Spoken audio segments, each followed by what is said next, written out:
Magandang umaga mga Kakoy Patrol. Maraming salamat sa inyong patuloy na suporta.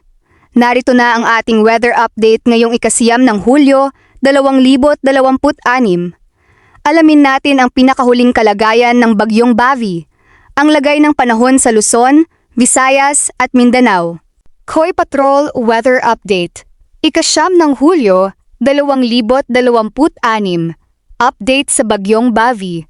Patuloy na kumikilos ang Bagyong Bavi sa hilagang bahagi ng Pilipinas at inaasahang lalayo na ito sa Philippine Area of Responsibility habang kumikilos pahilagang kanluran. Unti-unti na rin itong humihina habang lumalayo sa bansa. Kung magpapatuloy ang kasalukuyang bilis at direksyon nito, inaasahang tuluyan na itong makakalabas ng PAR sa ikasampu ng Hulyo at lalo pang hihina ang direktang epekto nito sa Pilipinas. Patuloy pa rin ang ulan kahit lumalayo ang bagyo. Kahit papalayo na ang Bagyong Inday, maaari pa ring makaranas ng pag-ulan at malalakas na hangin sa ilang bahagi ng bansa dahil sa habagat na pinalalakas ng bagyo.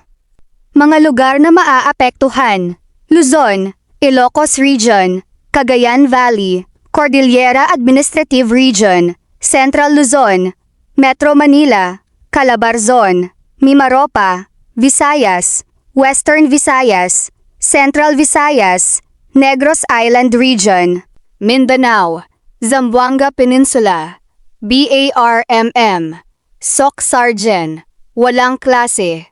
Sa ngayon, wala pang opisyal na anunsyo ng nationwide class suspension para sa ikasyam at ikasampu ng Hulyo, 2026.